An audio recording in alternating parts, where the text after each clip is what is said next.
دمناتات كله تزيت رأي نفاسون فتمو تزيله نزي قودا قودا يواو ما يكمل أويو أبقر ميك زبير واو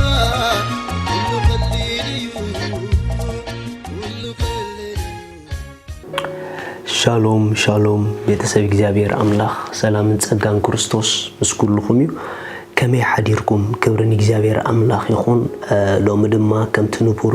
ናይ እግዚአብሔር ቃል ንመዓልቲ ዝኸውን ክንካፈሊና ምኽንያቱ ንሕና መዓልታትና ብንሪኦ ይኮነን ንነብሮ ኖ ንመዓልትና ብናኣምኖ ናይ እግዚአብሔር ቃል ኢና ንነብረን ናይ ህይወት መርገፂና ዝሪኦን ንሪኦን ነጋጥመናን ንሰምዖን ገለ ይኮነን ኖ ናይ ህይወት መርገፂና እናኣምኖ ናይ እግዚአብሔር ቃል እዩ ኣብ ቃል ኢና ንረግጽ ብቃሉ ኢና ንነብር ማለት እዩ አሜን ምኽንያቱ ህይወትና ከምቲ ንሰምዖን ከምቲ ንሪኦን ደይኮነ ከምቲ ቃሉ ዝብለና ኢና ሎሚ ድማ ነዚ መዓልቲ ዝኸውን ቃል ክንካፈሊና ብገለ ነገር ኣይትጨነቁ ዝብል ቃል ኢሎም ክካፍለኩም ብገለ ነገር ኣይትጨነቁ ክብርን እግዚአብሔር ይኹን መጽሐፍ ቅዱስ ፊልጵ ምዕራፍ 4 ካብ ጥቕስ 4 ብጎይታ ኩሉ ሰዓት ተሓጎሱ ደጊመ ተሓጎሱ እብል ኣለኹ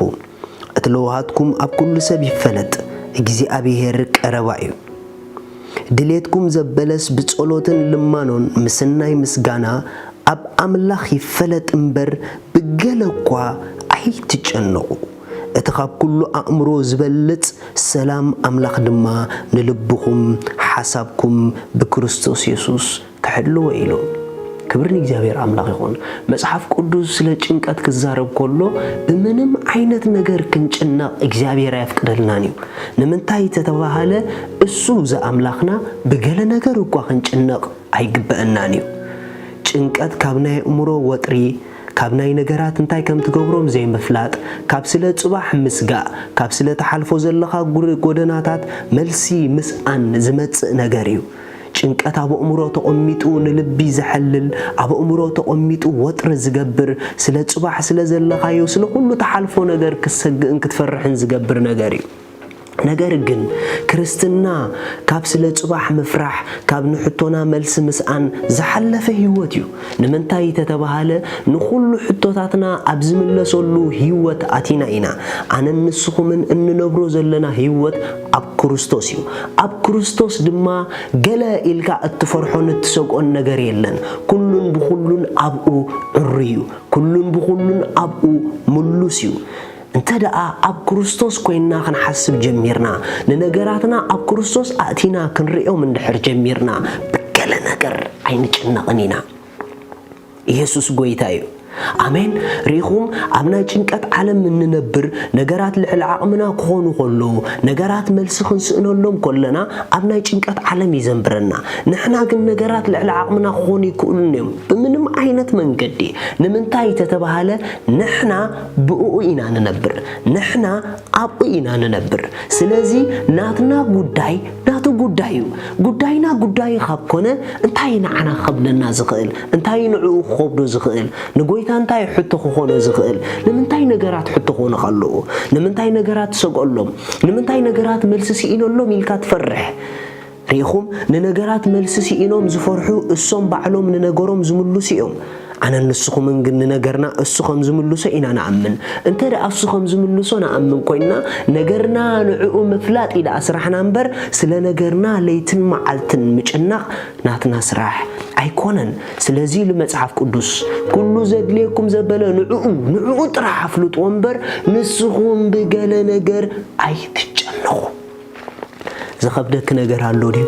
زخبدك نجر هالوديو زسقك نجر هالوديو زي تملست تقول نجر هالوديو كبرن إجابير يكون نخل ملاسي أبولك نخل ملاسي أبتخلو نخل ملاسي مسخلو نعود أفلت أمبر سلازي تملس قداي أمره هاي تجنّكو يسوع نزل عالم قويتايو بكلا نجر ነገር ኣይትጨነቁ እስከሎ ማሐደሰብ ከምዚ ኢሊ ኣውጅ ኣብ ህይወተይ ብገለ ነገር ኣይጭነቕኔ ንምንታይ ተተባሃለ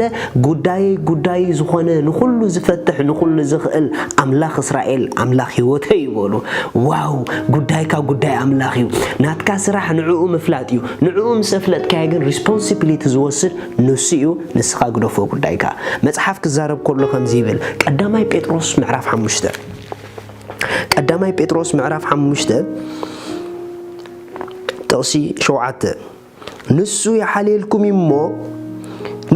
يحللكم يمو نخل حاليتكم أبقوا دقوا زكرم نجاريو نيوتنا كابتن إحنا نحسب لنا حليلان نلعل زحل أبولوا سلازي المصحف قدوس نسو يحللكم يمو نخل حاليتكم نابقوا دقوا سلا رأس خدي حالي زلكي سلا بيت كدي حالي زلكي سلا دك خدي حالي زلكي يجرمكي أبقد مناتو حاليتك حاليت هيكونن سلازي قدايكي نعود أفلت يومبر السخي بزت حاليو زلكي ኣይትጨነቂ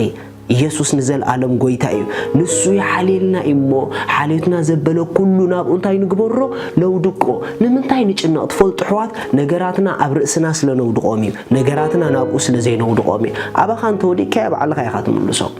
ንዑ እንተወዲእካ ግን ነፍሲ እዩ ዝምልሶ ስለዚ ናብቲ ንኹሉ ዝምልስ ጉዳይካ ሓሊፍካ ብዕረፍቲ ምንባር ይሕሸካ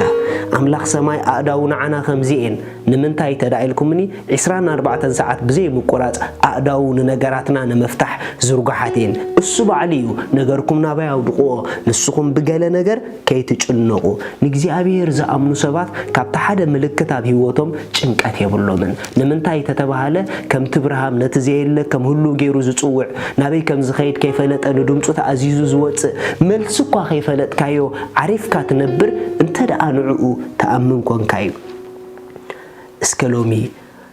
ኣነ ብምንም ነገር ኣይጭነቕኒ ንጉዳይ ኩሉ መላሲ እዩ ሕጂ እኳ በእምሮይ ትመልስን ተሰኣንክዎ ነገር ግን ኣምላኸይ መላሲ ምዃኑ ይኣምን እስከበሉ ናይ መጨረሻ ሓደ ቃል ክበኩም ክብሪ ንእግዚአብሔር ኣምላኽ ይኹን መዝሙር ዳዊት ምዕራፍ 55 መዝሙር ዳዊት ምዕራፍ 55 ጥቕሲ 22 ጾርካ ናብ እግዚአብሔር ደርቢዮ